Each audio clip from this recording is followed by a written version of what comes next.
Most women destined to suffer myocardial infarction do so well into the menopause, yet a few unlucky women have heart attacks at an early age. Why?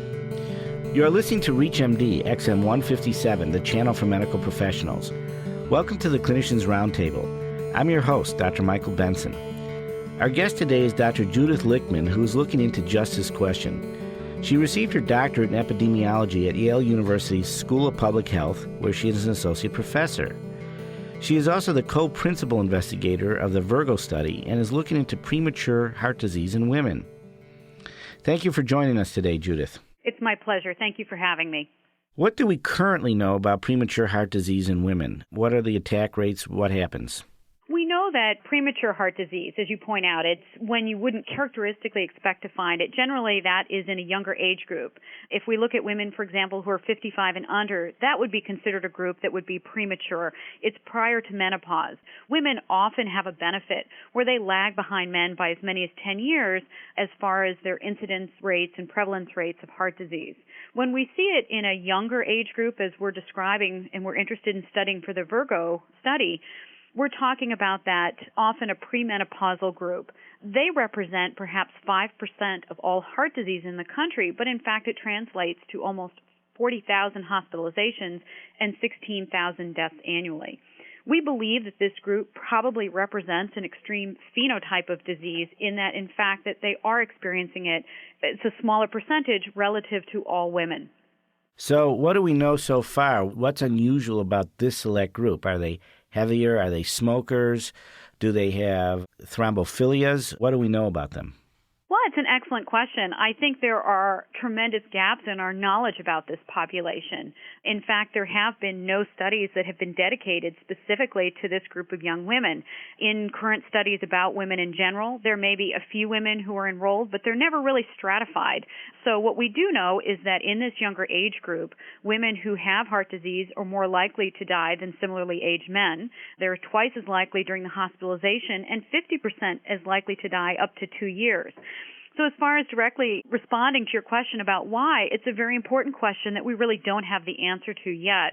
We think that it probably has a strong genetic component, meaning that this is an atypical age group for the disease. Certainly a study that was done on Swedish twins found that among twins, those that were monozygous twins had a much higher rate of having an MI. If their twin had one, the rate dropped off with the other twins, and certainly that would lend evidence that there may be a strong genetic component. As far as addressing the other aspect of your question about what are the risk factor profiles, we don't know a great deal about it. We certainly, in some preliminary data that our group has been compiling, certainly in preparation for this large grant, we do find that family history is a big issue. In a pilot study we conducted of 24 young women, we found that 88% of them had a family history. So that could be a strong component. We also found that the risk factor profile can be high. We know in women, as compared to men, drawing from an older population, that certain risk factors may be stronger predictors of mortality in women than men. Some of those factors include high cholesterol and diabetes.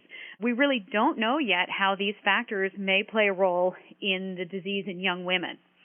So as part of a study that we're proposing called the VIRGO study, we're very interested in drawing genetic samples on these women to try and understand some of that. We're looking at biomarkers, and we want to try and understand some of the interplay between these factors and disease outcomes for this population.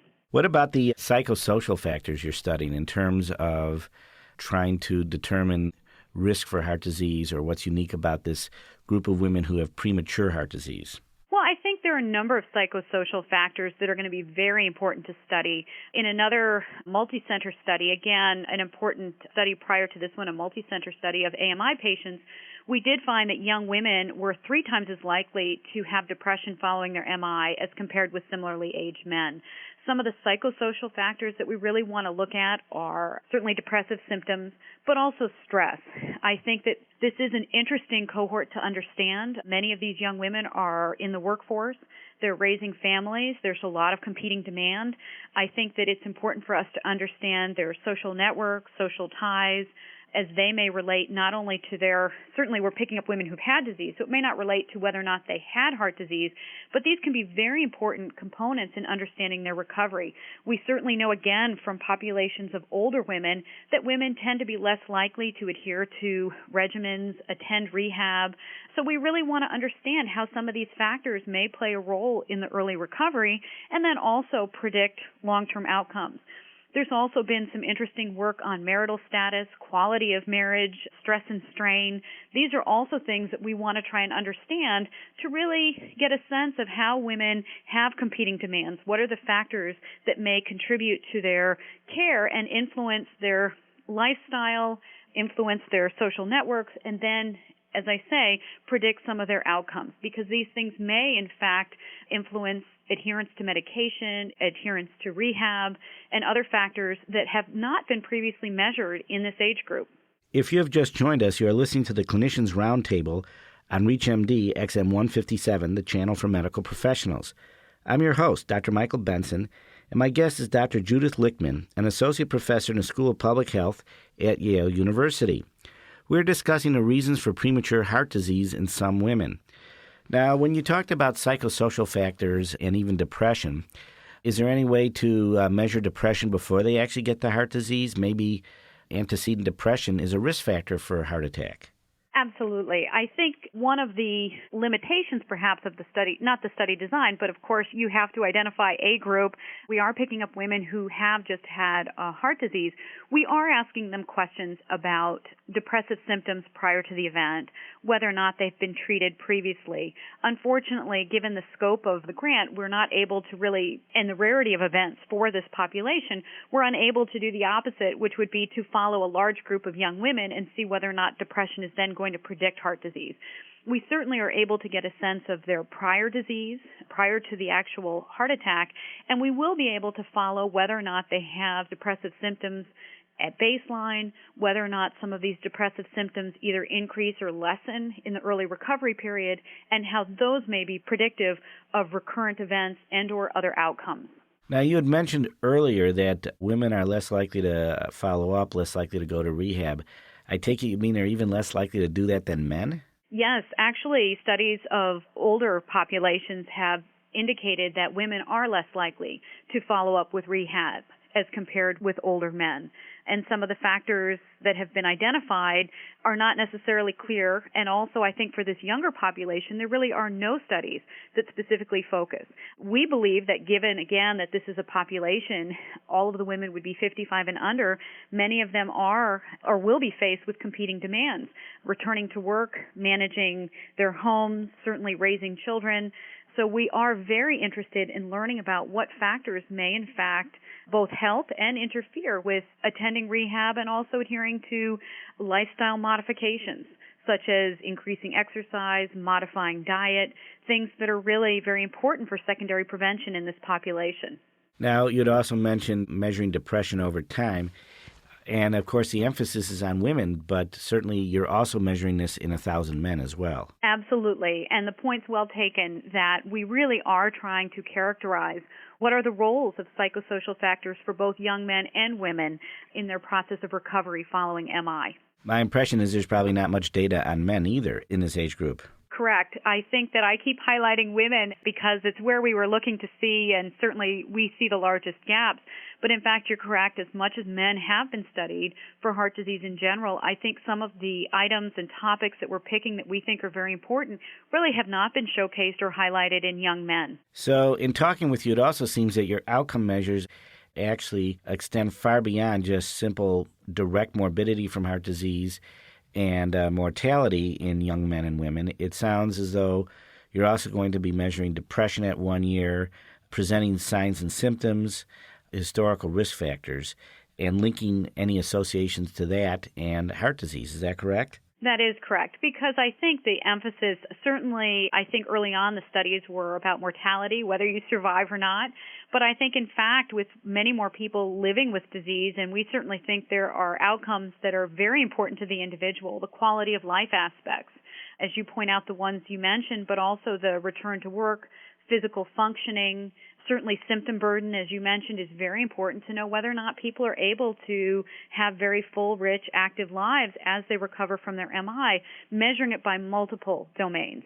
And in the study that is largely looking at women, are you getting a full reproductive history, whether, for instance, they've had IVF or how many miscarriages and age at first pregnancy and oral contraceptive use?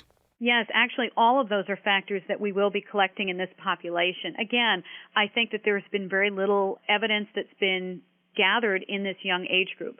It's not to say that some of this hasn't been gathered in older populations retrospectively, but we think the fact that we are capturing women who almost a third of our population we anticipate will be premenopausal, a small section will be perimenopausal, and the remainder obviously postmenopausal, we think that these factors would be very important to be able to look at, especially in the context of this premature presentation of heart disease.